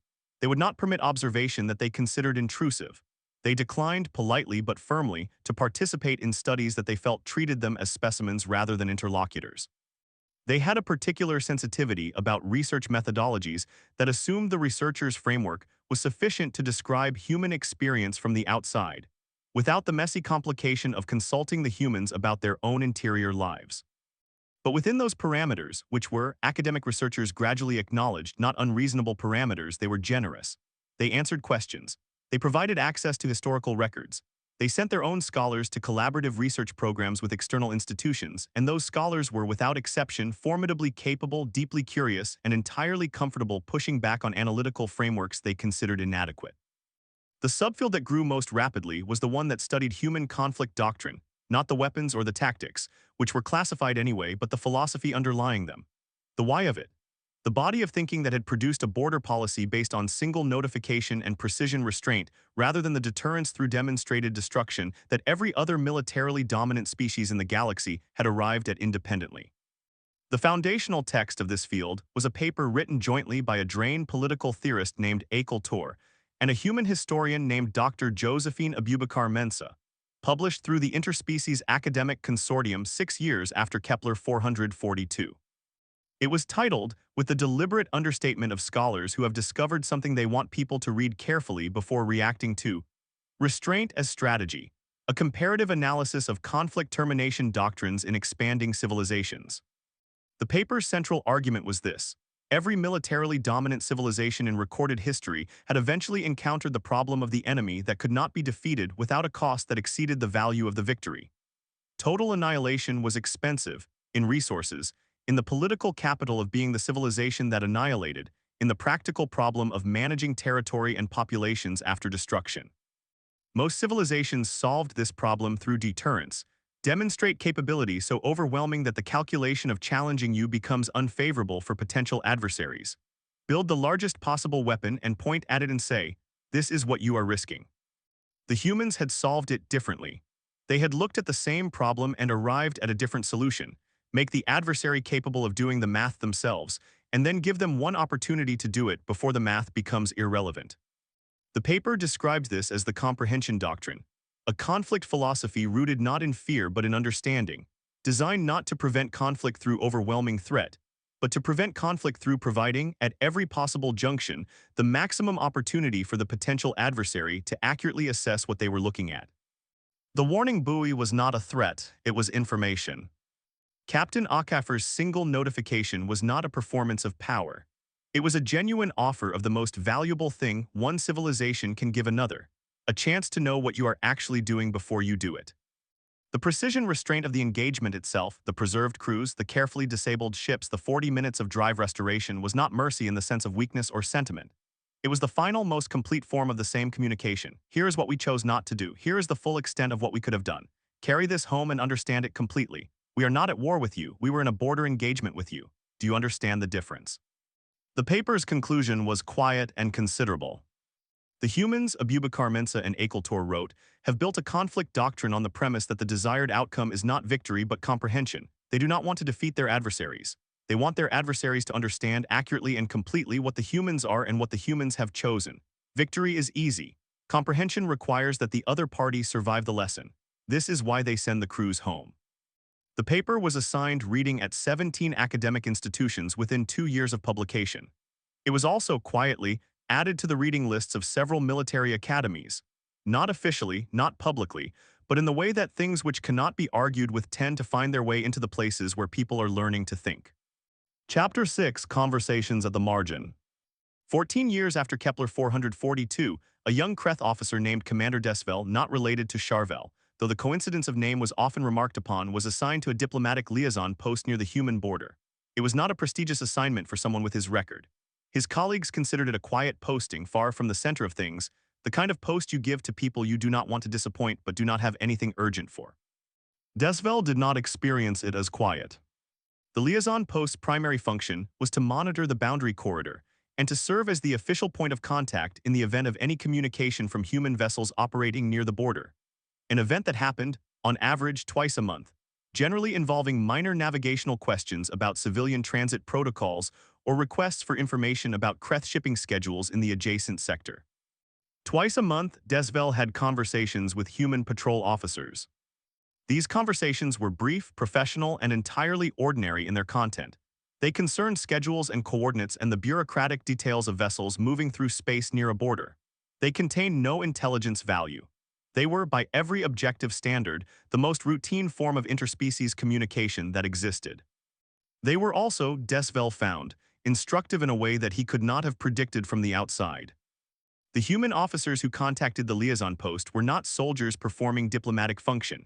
They were patrol officers, the equivalents in their system of whatever a Kreth border monitor was: mid-ranking, professional, people doing a job they had been doing for some time with the settled competence of the practiced. They did not perform heightened alertness at the presence of a Kreth installation near their border. They did not perform warmth or friendliness in a way that felt like a deliberate softening of a hard position. They were simply, and this was the specific quality that Desvel kept turning over, consistent. Consistent in a way that did not vary with context. The same even professionalism at 200 hours on a navigation query as at 1400 hours during a complicated scheduling dispute. The same quality of attention whether the communication was a 30-second exchange or a 40-minute working session on a civilian transit issue. The same. This is work we do carefully, and we do it the same way every time because the way we do it is the point. Desvel began in his second year at the posting to keep notes. Not an official log, he kept that properly as required. Personal notes written at the end of shifts about what the conversations felt like from the inside, the texture of them, the specific quality of interacting with people who operated from complete consistency. The notes eventually became a memoir, published after his retirement from the Navy, which found an audience far beyond what he expected. It was called, with characteristic Kreth directness, What the Border Taught Me, and it was not primarily a book about humans. It was a book about what you learn about yourself when you spend years talking to people who are exactly what they present themselves to be. The most disorienting thing about extended contact with human patrol officers, he wrote in the book's central chapter, was not what they were. It was what they made visible about what I was. When you speak regularly with people who are completely consistent, you become aware of your own inconsistency. You become aware of the ways in which you perform differently for different audiences, the ways in which your professional presentation shifts with context, the gap between who you are when you think it matters and who you are when you think it doesn't. The humans did not make me feel judged. They did not judge me. They were not interested in judging me.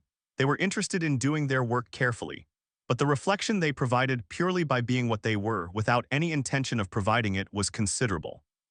I think this is what Selah Mara meant when she said they wanted the galaxy to be composed of civilizations inhabiting their choices honestly, not that they were demanding it, not that they were modeling it for our benefit.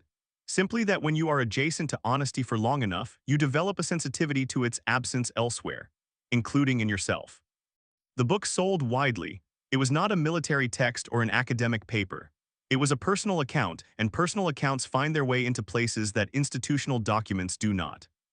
It found readers among people who had never been near a border, and never would be, traders, teachers, farmers, the ordinary enormous population of the galaxy who did not make policy or command fleets, but who lived within the civilizations that did, and whose understanding of those civilizations shaped, in the long run, what those civilizations became. Chapter 7: The Forum Revisited. 22 years after Kepler 442, the Galactic Diplomatic Forum held what it described in its official records as a special convening on territorial doctrine and interspecies relations. A title so bureaucratically neutral that it successfully obscured, for the historical record, the degree to which the session was specifically and fundamentally about humanity. 47 species attended, every significant civilization within 500 light-years. The Murath Confederacy sent a delegation headed by a young diplomat who had been born 3 years after the engagement and had grown up in a confederacy that was, quietly but unmistakably, different from the one that had assembled 62 warships at Staging Point 7. The Kreth sent Charvel herself, now an admiral, who attended in the unofficial capacity of someone the forum wanted to hear from and who had agreed, with characteristic practicality, to sit in a room for 3 days and say what she thought. The humans sent no delegation. They had been invited. The invitation had been extended through the official Drain diplomatic channel that served as the primary point of contact between human space and the forum, and the human response had been in its entirety, "We appreciate the invitation. Our border policy is not subject to multilateral negotiation. We are happy to conduct bilateral conversations with any species that wishes to discuss specific questions about our protocols. We hope the forum is productive."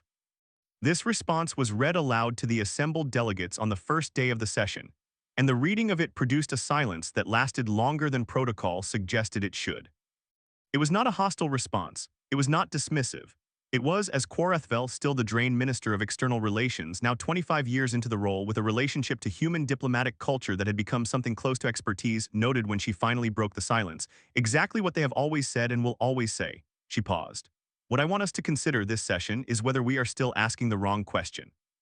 The wrong question, she explained over the course of the first day, was, how do we change human border policy?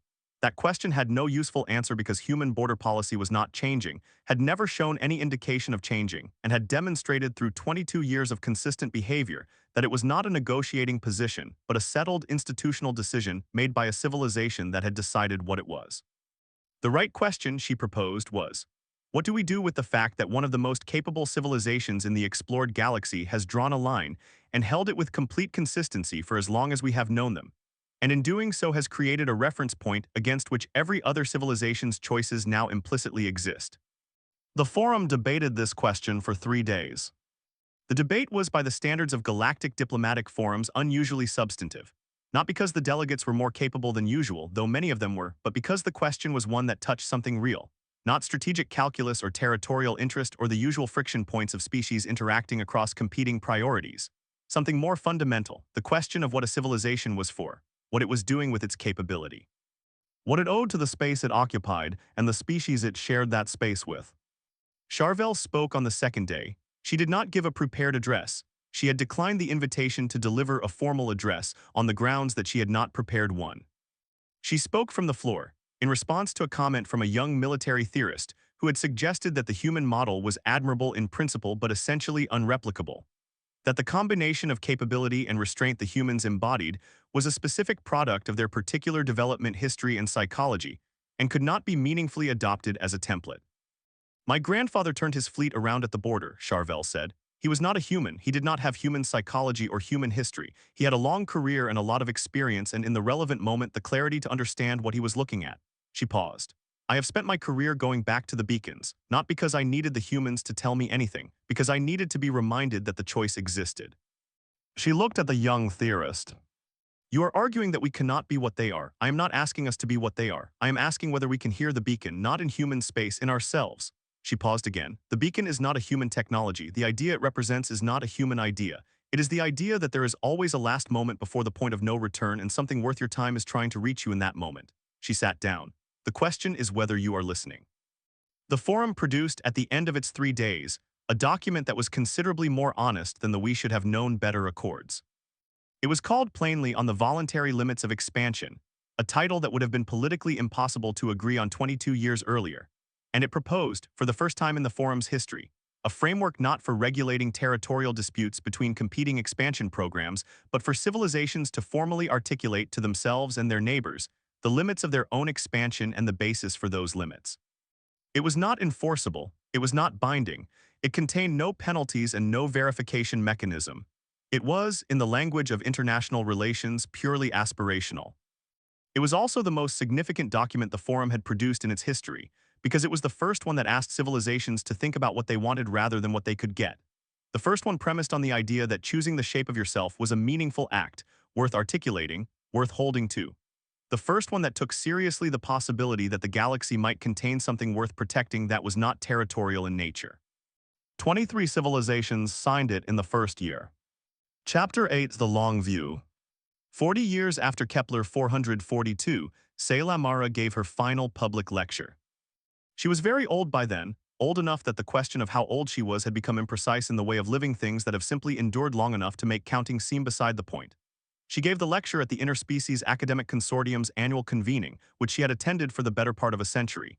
And she gave it sitting down, because standing for extended periods had become uncomfortable, and she was past the age of performing physical vitality for an audience. The lecture was called simply What Happened. Not what the engagement means or human border doctrine and its implications or any of the academic framings that the subject had accumulated over 4 decades. Just, what happened? Because she was old enough to believe that simple descriptions of what happened were more valuable than interpretations, and that most interpretations were elaborate ways of not looking directly at the thing itself. She described the engagement, she described the 9 ships, she described the beacon, she described what Quorethvel's human diplomat had said over dinner about crews not making the decisions and dead people not learning anything. She described Charvel's pilgrimages. She described Desvel's memoir. She described the forum's document and what it meant that 23 civilizations had signed it. And then she said what she had not said publicly before, what she had been thinking about for 40 years, and was now old enough and close enough to the end of her own time to say without the qualifications and careful framings that academic convention required. I have watched a great number of civilizations, she said. I have watched them rise and stabilize and expand and overextend and collapse and occasionally recover. I have watched them encounter each other and negotiate and fight and absorb each other and be absorbed. I have watched them make decisions from fear and decisions from ambition and decisions from the genuine desire to do something good with the time and space they occupied.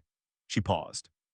In all of that time, in all of those civilizations, I have seen very few examples of a civilization that looked at what it could become and chose, deliberately, to become something that served a purpose larger than its own continuity. She looked at the audience, scholars and diplomats and military figures, and the curious members of a dozen species who had come because the lecture was open and the speaker was worth hearing. The humans are not special because they are powerful. Many civilizations have been powerful. They are not special because they are restrained. Restraint from weakness is not restraint. Restraint from power is considerably rarer but not unprecedented. She paused. They are remarkable, and I choose that word carefully. I mean it in the literal sense of a thing worth remarking upon because they built a civilization around a specific idea about what capability was for, not for expansion. Not for dominance, not for security in the sense of eliminating every possible threat, for holding space in which something could grow. She let that sit for a moment. I do not know what they are growing. I do not think they know entirely either. I think they are the kind of civilization that is still in the process of finding out and that they have organized themselves to protect the process rather than any specific result of it. She looked at her hands. The beacon is not there to protect territory. It is there to protect time, their time to continue finding out. And anyone else's time, to make the choice about whether they are going to spend their own time fighting for ground or something else. She finished the lecture shortly after. She answered questions for 40 minutes, with the patience of someone who is in no particular hurry and finds the questions of younger minds genuinely interesting. She was asked about implications and policies and the strategic futures of various civilizations, and the question of whether the human model was sustainable over multi-century timescales. She answered all of them thoughtfully.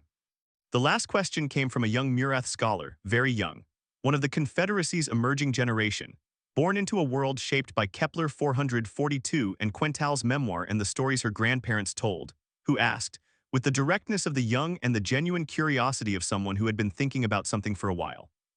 Do you think the galaxy has learned what the humans were trying to teach? Sayla Mara considered this for a moment that stretched long enough that the audience was not entirely sure she would answer. I think, she said at last, that they were not trying to teach. That is the essential point. They were not constructing a lesson. They were building a civilization according to their own understanding of what a civilization should be, and the lesson, if there was one, was a side effect of their consistency. She paused once more. You learn from teachers. You learn something different, and I think something more lasting, from watching someone simply be what they are without performance, without the intention of being watched, over a long enough time that you eventually understand it is not an act. She looked at the young Murath scholar with the expression of someone who has seen enough to know that the most honest answer is also the most incomplete one. Has the galaxy learned? She said. Some of it. The ones who have learned are remarkable for it. The ones who have not learned, well, the faintest, oldest kind of smile. The beacon is still broadcasting. The offer is still open. She settled back in her chair. That is the thing about a civilization that believes in giving one warning sincerely without second chances and without withdrawing the offer. She looked out at the room, at the 47 species, the 100 worlds, the long and complicated history of things that had tried and failed and tried again and sometimes imperfectly learned. The warning does not expire, she said, it waits. Outside the hall, somewhere past the edge of the atmosphere, past the traffic lanes of civilian ships and the quiet patterns of patrol vessels doing their patient rounds, past the last station and the last marker buoy of a dozen different species' sovereign spaces, the human border beacons blinked their orange light into the dark. Patient, consistent, unhurried. Offering to every ship that came within range in every language it had ever needed to speak, and there were many, and it had needed to speak them all, and it had given each of them the same calm, careful words, one final chance to understand what they were looking at before the thing behind it had to demonstrate the fact. You are approaching sovereign human space. This is your only notice. Turn back. We do not negotiate border violations. We do not issue second warnings. We do not take prisoners in defense of our territory. If you continue, you will not return. This is not a threat. This is a recorded observation of every prior engagement. Have a safe journey. And elsewhere. And the dark held the light of it, and the ships that came to the edge came and looked and turned back, most of them. The ones who had learned or who had the wisdom their learning was not yet required for, and went back into the space they had come from, carrying the message with them in the way that all real messages travel. Not in the words, but in the quality of having stood close enough to something true to feel the shape of it. The beacons blinked. The border held. The something inside it kept growing, patient and unobserved, in the space that had been made for it. And the galaxy slowly, not all of it, never all of it, but enough of it, the part of it that mattered, the part capable of learning, turned its face towards something other than what it had always reached for, and began, tentatively, uncertainly, with all the difficulty of creatures trying to be better than their first instinct, to find out what else was possible.